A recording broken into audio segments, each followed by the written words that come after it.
लोकसभा चुनाव 2024 में बड़ी हार के बाद बसपा सुप्रीमो मायावती ने बड़ा फैसला लिया है। मायावती ने अपने भतीजे आकाश आनंद को एक बार फिर से पार्टी में नया मौका दिया है। आकाश आनंद को मायावती ने पार्टी का स्टार प्रचारक बनाया है।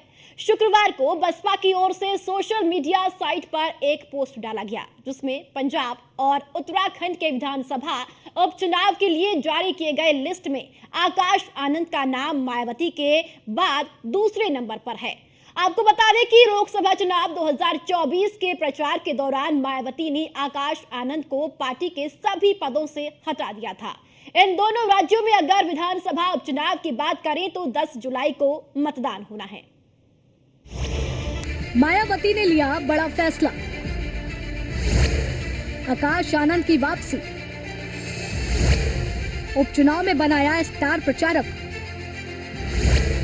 उत्तराखंड में करेंगे पार्टी के लिए प्रचार। बीएसपी के राष्ट्रीय कोऑर्डिनेटर थे आनंद, लोकसभा चुनाव में हार के बाद बदलाव। मायावती ने भतीजे आकाश आनंद को फिर से नई जिम्मेदारी दी है। बसपा प्रमुख ने उनको उत्तराखंड उपचुनाव से पार्टी का स्टार प्रचारक बनाया है। आकाश का नाम लिस्ट में मायावती के बाद दूसरे नंबर पर है। हालांकि पार्टी ने सूत्रों से बताया गया है कि अभी आकाश यूपी की सियासत से दूर रहेंगे। लोकसभा चुनाव के दौरान 7 मई को मायावती ने आकाश से पार्टी के सभी अहम पद छीन लिए थे। उन्होंने सार्वजनिक ऐलान किया कि आकाश अभी मैच्योर नहीं है।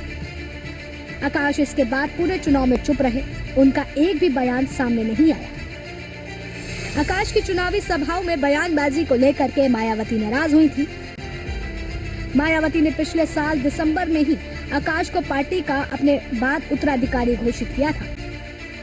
लोकसभा चुनाव में बीएसपी की करारी हार के बाद एक बार फिर से आकाश आनंद की फिर से वापसी हो रही है। आकाश आनंद को नेशनल कोऑर्डिनेटर के पद से हटाने के बाद अब एक बार फिर से आकाश आनंद को फिर से वापस लाया जा रहा है। आकाश आनंद को एक बार फिर से स्टार प्रचारक बनाया जा रहा है। उत्तराखंड और पंजाब में होने वाले उपचुनाव को लेकर आकाश आनंद को फिर से स्टार प्रचारक के रूप में फिर से तैयार किया जा रहा है। स्टार प्रचारक के रूप में इन दोनों जगह पर उपचुनाव में आकाश आनंद देखने को मिलेंगे। साथ ही एक चीज और कही जा रही है कि बीएसपी की जो लोकसभा की चुनाव से हार हुई है, उसको लेकर एक बड़ी रणनीति तय हुई है, जिसके बाद आकाश आनंद दोबारा फील्ड में वापसी करने जा रहे हैं।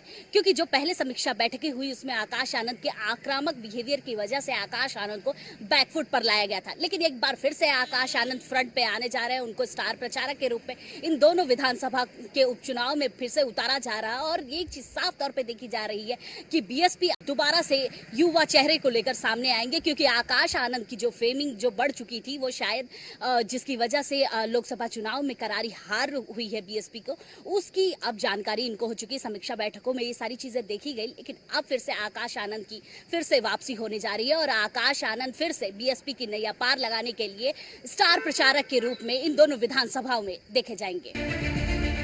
आकाश आनंद को अहम पदों से हटाए जाने के बाद से ही अटकलें लग रही थी कि क्या आकाश की फिर से सक्रिय राजनीति में एंट्री होगी। प्रचार के दौरान हुई एफआईआर से एक के बाद ही मायावती ने उनको हटाया था। एक बार फिर स्टार प्रचारक बनाए जाने से साफ है कि जल्द ही वह फिर से सक्रिय राजनीति में नजर आएंगे और पार्टी के लिए प्रचार करेंगे। अब आपको बताते हैं कि क्या हुआ जिससे कि बसपा सुप्रीमो ने अपना फैसला बदल लिया। बीएसपी के राष्ट्रीय पदाधिकारियों की मीटिंग, मायावती ने लिया एक बड़ा फैसला, भतीजे आकाश आनंद को फिर गले लगाया, बीएसपी में हाशिए पर डाल दिया था। मायावती ने नेशनल कोऑर्डिनेटर के पद से हटा दिया था। बीएसपी चीफ ने अपना राजनीतिक उत्तराधिकारी घोषित किया।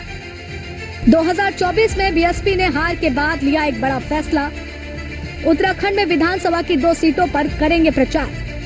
चंद्रशेखर रावण की लोकप्रियता लगातार बढ़ रही। रावण के राजनीतिक विकल्प के लिए आकाश आनंद को आगे किया। मायावती ने आकाश आनंद पर की थी कार्रवाई, लोकसभा चुनाव के दौरान हटाया था।